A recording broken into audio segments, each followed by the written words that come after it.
Hello and welcome to the Business Talk podcast. I'm your host Deepak. We are delighted to welcome Professor Daniel Trabucchi and Professor Tommaso Buganza from the School of Management at Politecnico di Milano with us today. Professor Daniel specializing in innovation management, focusing on platform thinking, agile methodologies, and the human aspects of innovation, with a particular emphasis on innovation leadership. Professor Tomaso's expertise lies at the crossroads of leadership, design, and innovation, with a focus on fostering engagement in innovation, developing business models driven by digital technologies, and implementing flexible project management to drive innovation. In this episode, both the faculty members will share profound insights from their innovation focused book, Platform Thinking, Read the Past, Write the Future. Please join me in warmly welcoming Professor Daniel and Professor Tomaso to our podcast. Professor Daniel and Professor Tommaso, it's a truly pleasure to have you with us today. Hi, Deepak. It's our pleasure. Thanks for inviting us. Yeah, thank you. Professor, what inspired you to write this book and focus on platform thinking? Well, this is quite a long story in terms of research. It started for me 10 years ago, for Tommaso a couple of years more. And it kind of started with my master thesis in the world of digital technologies and digital apps back then. We spent a bunch of years studying these new rising startups back then, Airbnb, Uber, Deliveroo here in Europe, and many other companies that were relying on a platform-based mechanism in various ways. And we try to understand how they were different from, let me say, traditional companies, the companies we've always been used to and that are all around us. As both of us, well, primarily Tommaso is coming from innovation management, so trying to understand how to help establish firms in fostering innovation. After a couple of years of research in the world of startups, we tried to ask ourselves, how can established firms learn something from these new type of organizations? And that's where platform thinking was born. And from there, the idea of writing a book was simply related with the idea of reaching a wider audience, not just in academia writing articles, but also in the management world, in the companies and in the organizations that can actually use platform thinking to foster innovation. Professor Tommaso, can you define platform thinking in simple terms for our audience? And how does it differ from traditional business models? Okay, so this is an important question because so one of the main problems that we do have is that the word platform itself is very used and, let me say, probably abused a little bit. So we talk about platforms, talking about any possible thing. So any digital service can be referred at as a platform. So it's very important for us to clearly state what we mean by platform. And so basically, we consider platforms everything that is not linear in the value creation. So many years ago, Michael Porter defined the linear value chain for describing almost every company. So you got inbound logistics, you got the operations, you got the finance, so you got support activities, primary activities, and so on.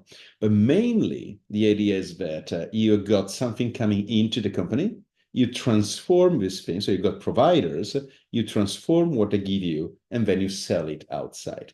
So the company, it is open on two sides. On the one side, the company has got providers, on the other side, they got customers. When we look at companies like Airbnb, for example, or Amazon, it's completely different. So for Airbnb, we can still identify a final customer, probably every single one of us when we go on holidays. But if we look at the other side, they do not have providers. They've got customers again. So somebody who's actually renting its own room or house on Airbnb is, receiving a service from Airbnb. And it's quite easy to demonstrate that because they pay Airbnb. So normally providers don't pay their customers, it's the other way back, which means that it is a completely different way of running business. Then you can imagine easily that there are so many variations, complications, and architectures for doing so. But the main idea is that we are looking at value creation that is not linear in nature, but it is serving at least two different interconnected customers. That is the starting point of what we do, and this is what we mean by platform thinking: the ability of thinking in this way, of thinking at multiple customers at the same time. Very insightful. Professor Daniel, how does your decade of research shape the frameworks and tools offered in the book? Well, a decade of research for a book, it's a long time. And probably in these 10 years, there were two things that changed. One is the world around us.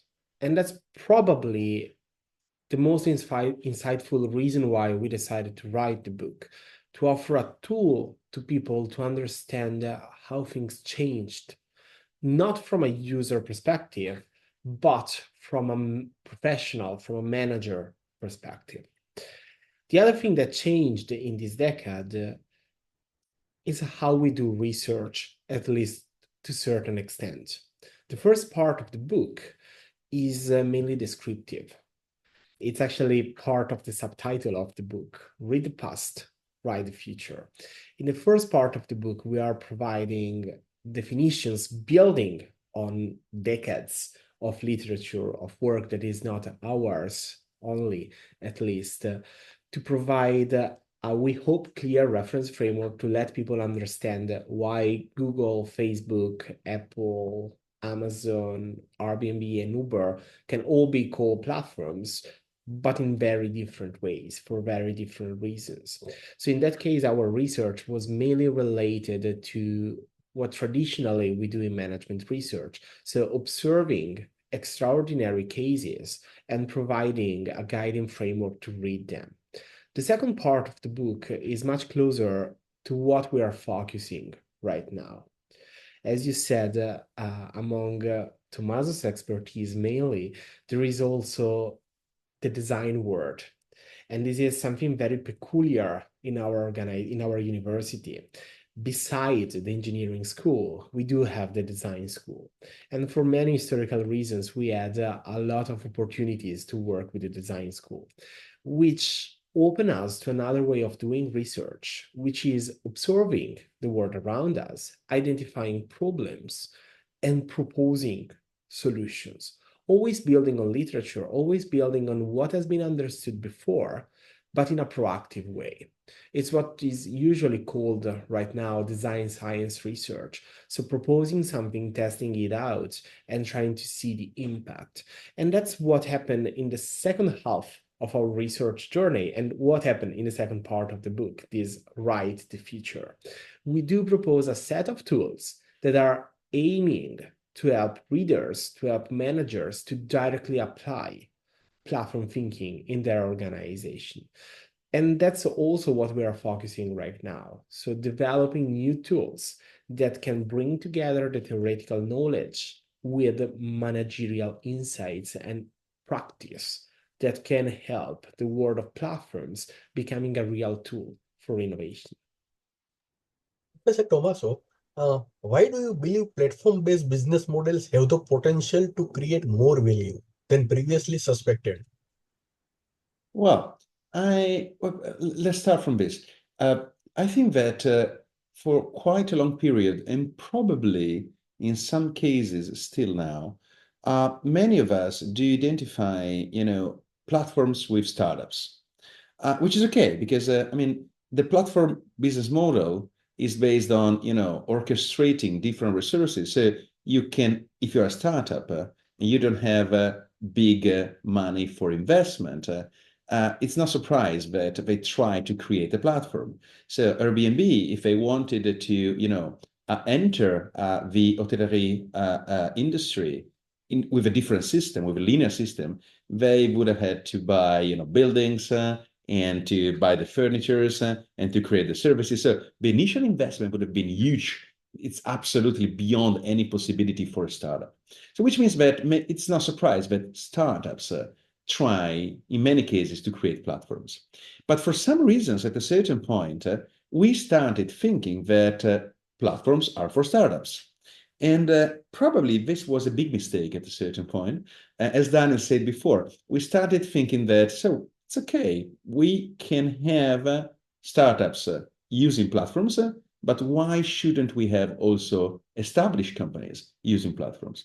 Now, imagine that in all our countries, we've got huge companies, manufacturing companies, service companies, with a lot of know-how, with a lot of resources, with a lot of physical assets.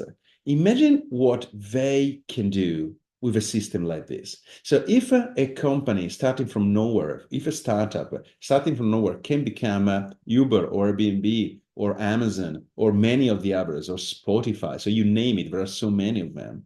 If a company without resources can do so, what can companies with huge, long-lasting physical resources can do?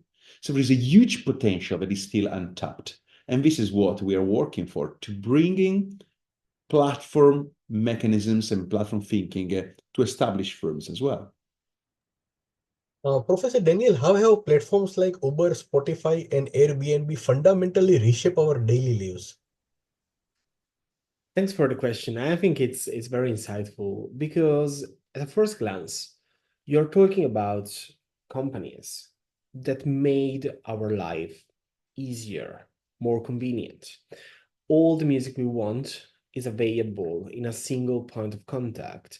We can travel the world sleeping in places that let us actually live how the people from that city live, and so on and so forth. With Uber, the convenience stays in the fact that you see the price, that the car is just popping up where you are because it's GPS tracked, and so on and so forth.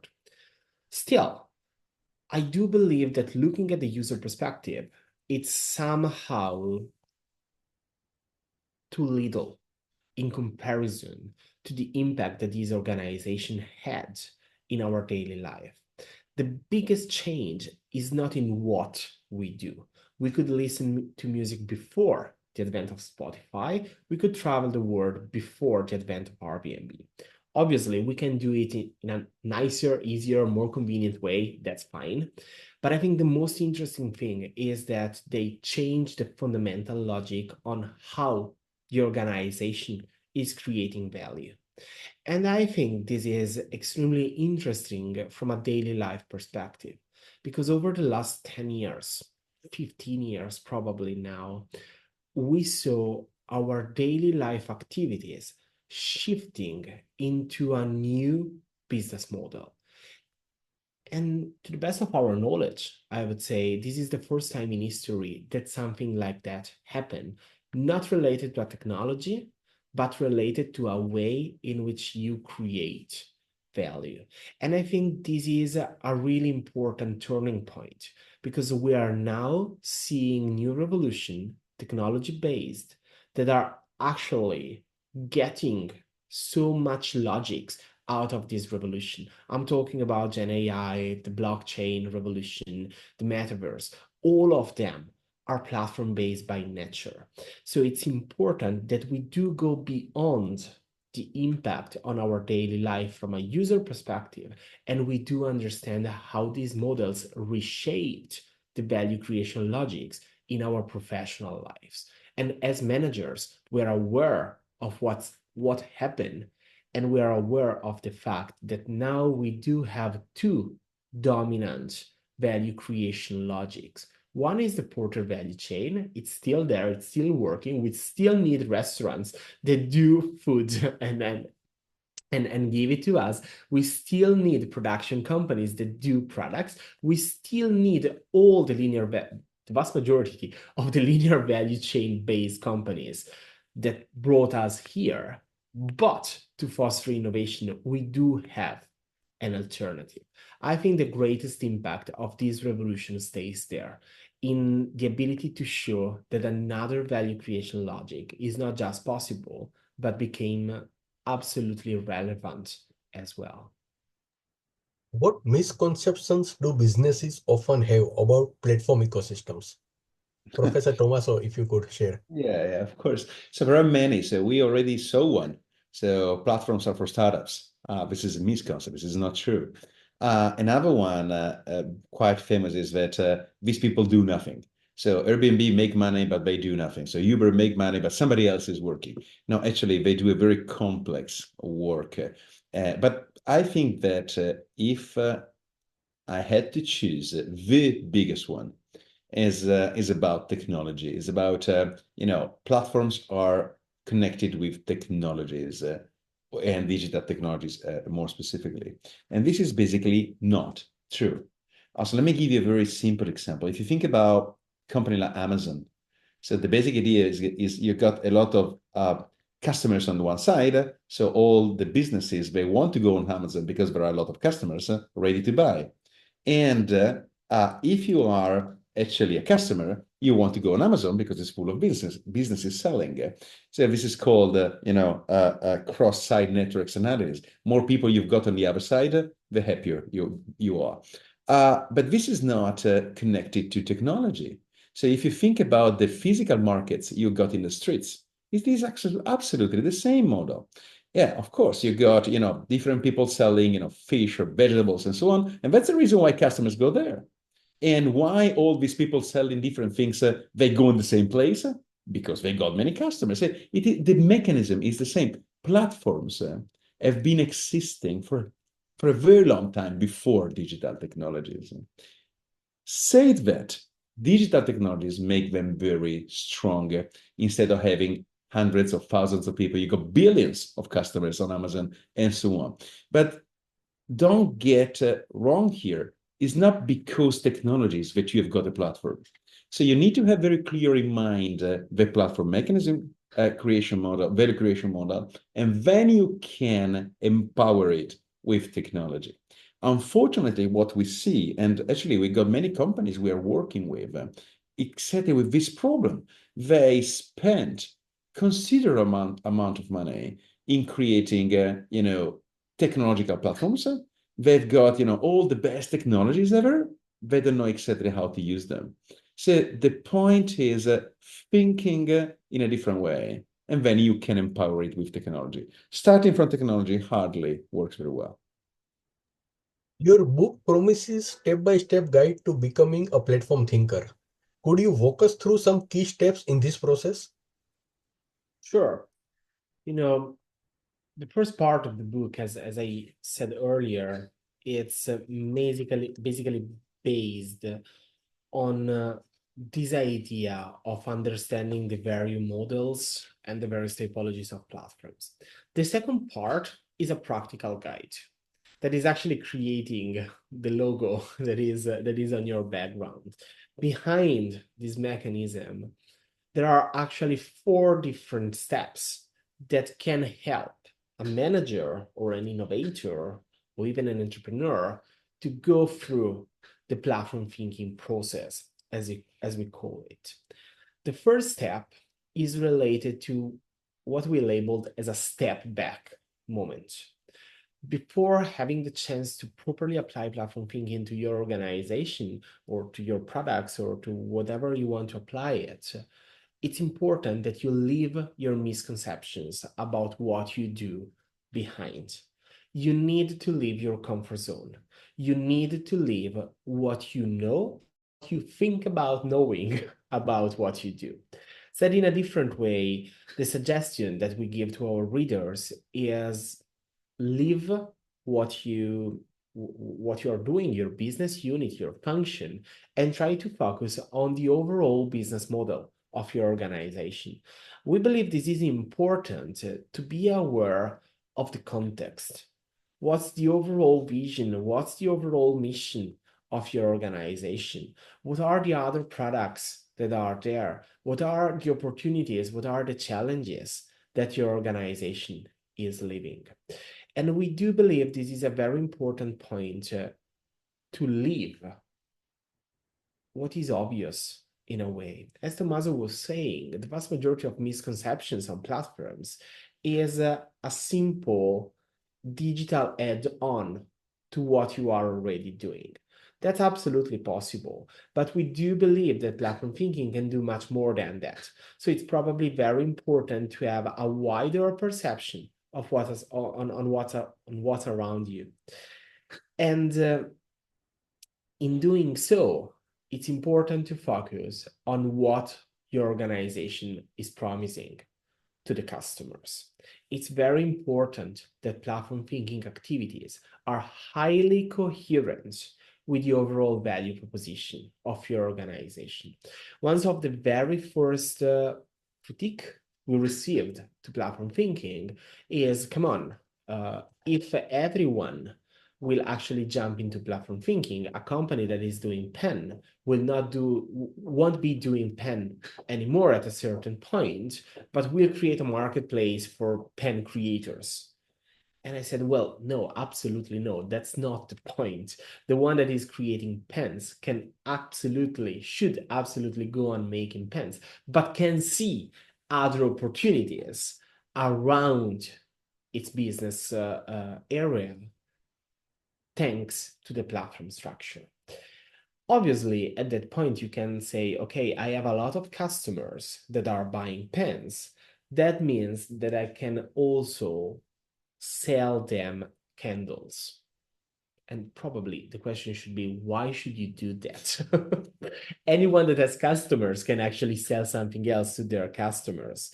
But platform thinking requires a more in-depth, a deeper connection with your original value proposition. So probably we also need to step back from the fact that you are selling pen and trying to understand what's the value that your customers are seeing there. Is it convenience pen?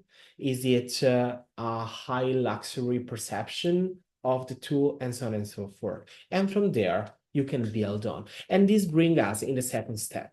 The second step is probably the most peculiar aspect that we have in the book. It is called the idle asset canvas. And it starts from a very simple observation. The vast majority of platforms were created building upon assets that already exist and were not fully utilized. Simple example, Airbnb haven't built any hotel, but actually used Tommaso's house, that's a real story, to actually have properties around the city. The spare apartment in this case was not always used, and so had the chance to have a second life in a way into the platform. The same was for Uber. You have a car that you are not always using, and you're having some spare time that you could dedicate to a second job. Then for someone it became the primary job, but that's another story. These are idle assets. Well, established firms have a lot of assets. They have customers, they have data, they have whatever type of relationships with suppliers, with employees, with stakeholders. They do have know-how on how to do things. And they do have a set of physical assets. That can be the stores, that can be the product, that can be whatever. Our invitation in the second step is try to look at these assets, starting from the stakeholders that can sit around the table right now, or that you can invite at the table, and try to see platform connections there.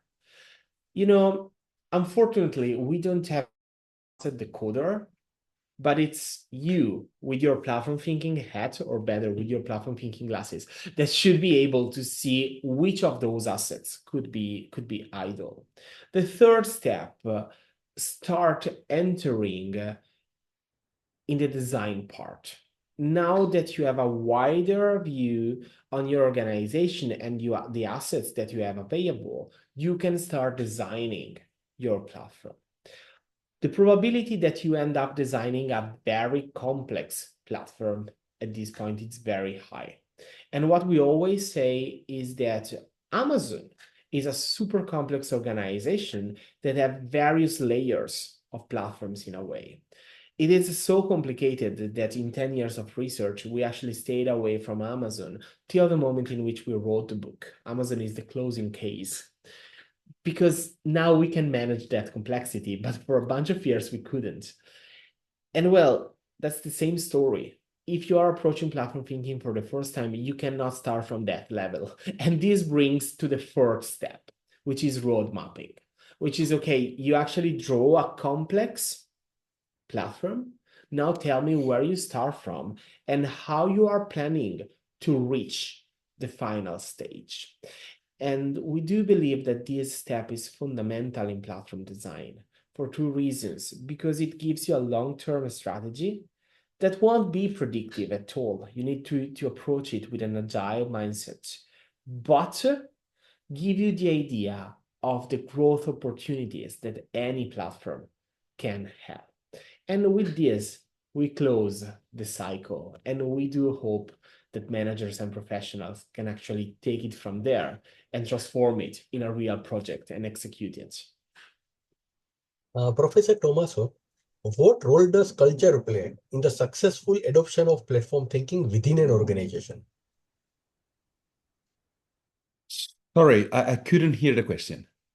What role does culture play in the successful adoption of platform thinking within an organization? Okay, sorry. Yeah. So that's interesting. It's a mixture of two different things. On the one side, it's the idle asset. So having this culture of understanding that you have got some assets that are absolutely specific to your company. And especially if you go to, instead of starting from startup, you go looking at existing companies, they might have something that is very, very, very peculiar, which means that they can use this thing and build a platform around it. So let me give you an example. If you think about a company, a large technological company like Siemens, so they are using their own products and the data that are created by the products itself when used in order to then create a platform upon it, like a sort of operating system. So you can have different providers developing different softwares to help companies using better the super technological tools by Siemens. So if you do something like that, in a certain way, even if people are looking for solutions, they will be forced in the future to buy your products. So this is a way to do so, to identify those assets that you have got, and you can really build a sort of competitive advantage out of these specific tools. But probably the best and most important thing is working on the mindset. Working on the mindset because working with different companies, so working with different established companies, what we noticed is that surprisingly, they are in a better position to build a platform if you compare them with startups, because they've got assets, idle assets, and everything we said. So one might expect that they create platforms like this. On the other side, because it's always, you got the positive side and the negative side is that they are not platform thinking. So they think they are been accustomed for a very long time thinking in a very linear way. So they see only one customer and everything is for that customer. So this lack of ability to identify different customers and treat them like customers. Because the most important, going back to the same example again, so we stay in the same area. Airbnb, they see the people putting their own properties on the website as a customer, is not a provider, which means that you need to have a sort of selling function for them. You need to develop services for them. You need to care for them. You need to study their needs. This is typically what procurement functions don't do. So if you still see one part of a platform as providers, you will never untangle, you will never unlock the platform mechanism, because even if you think you're creating a platform, you're still acting as you were running a linear value chain. And we've got different examples of it. We've got huge companies creating a so-called platforms, let's say for delivering pet food. And so instead of opening to different providers of pet food, just in order to be sure that they don't let their customers down, they started to buy the food and to put food in their warehouses, which means you are still looking at it in a very linear way. So I think that identifying the right idle assets that make a difference between you and the others and changing completely the mindset of your people are the two best way that you've got to change, to secure your platforms for the future. My last question. What key takeaways do you hope readers gain from platform thinking? Additionally, what advice would you offer to someone just beginning their journey into understanding platform ecosystem and their potential? This is a huge question. I would probably answer with two main points. The first one is that platform thinking is not a matter of technology. I do believe that many people approaching the book or approaching our classes, approaching our lectures, tend to expect a technology-driven class. So we are talking about something that is related to very complicated text structure, to something that is naturally interconnected with software, with developers, and so on and so forth. And we can actually back up this feeling with the direct experience of many of the organizations we work with that actually came to us as saying, you know what, we had a gigantic investment in technological platforms, but we are not sure on how to use them. And that's the first takeaway. Platform thinking is not about technology. It's about strategy. It's about having a vision. It's about having something to reach and finding a way to get there.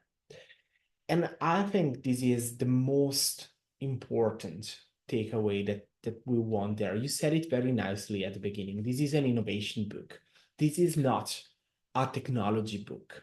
And that was very important for us because at first, when we entered in the platform literature, we realized that the vast majority of people around us were actually talking either about technology or about business modeling, focusing mainly on startups. This is an innovation book. This is an innovation mindset. You need a vision, you need strategy entering in this. Technology will be needed, but it comes later. It is a support tool, it's an enabler, can be a catalyst, but it's not the starting point. The second takeaway to me is critical thinking. The stories that are in the book are old. The book is one and a half year old. It's still young. We wrote it 2 years ago, 3 years ago. But the stories are naturally getting old quite soon. What is not getting old are the models that are there. They might be updated, they might evolve, but are proving themselves to be extremely resilient in reading the reality around us that is changing. I mentioned it earlier, Gen AI. OpenAI evolved into a platform setting, opening to the creation of my GPTs. People can now create their own version of a GPT trained on specific material that they need to use. And it can be exposed in a marketplace, generating a platform. What we found out, and that's super interesting, is that many organizations are using them internally, creating internal platforms, but also leaving these GPTs as platforms themselves, as internal platforms, obviously. And if you go home with this critical thinking from the book, so you see the modeling of platforms as a tool to read reality, I think the book can be useful for the years to come, not just to look behind, but even to look ahead. And probably, I don't know, Tommaso, if you want to add something.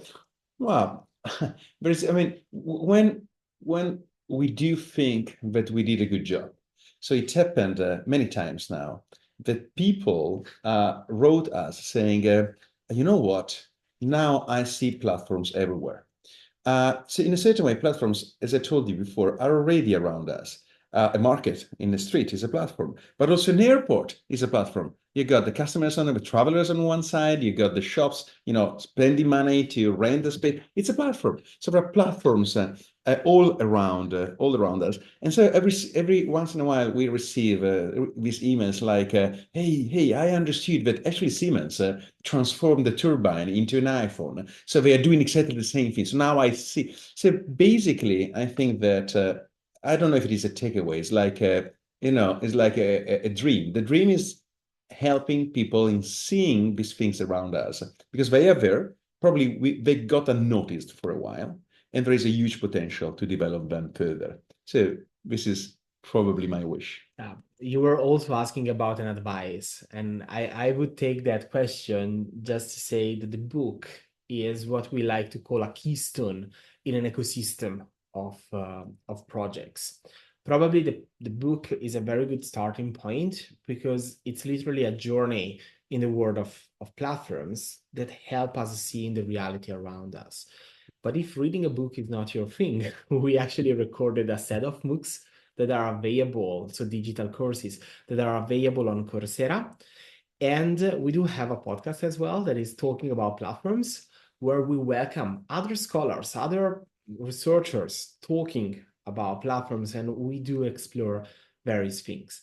And if you are traveling the world to talk about platforms, we may welcome you in Lecco, in Lake Como here in Italy, for the annual conference that we run that is called Sim Platform. So we do hope this can be a starting point for future conversation with you and with the listeners of this podcast.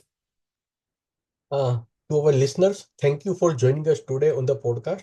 We are thrilled to have Professor Daniel Trabucchi and Professor Tommaso Buganza with us. In today's episode, they shared valuable insights from their book Platform Thinking, Read the Past, Write the Future, shedding light on the transformative power of platform-based business models. Thank you, Professor Daniel and Professor Tommaso, for your time and expertise. It's been an absolute pleasure having you with us today. Thank you. Thank you.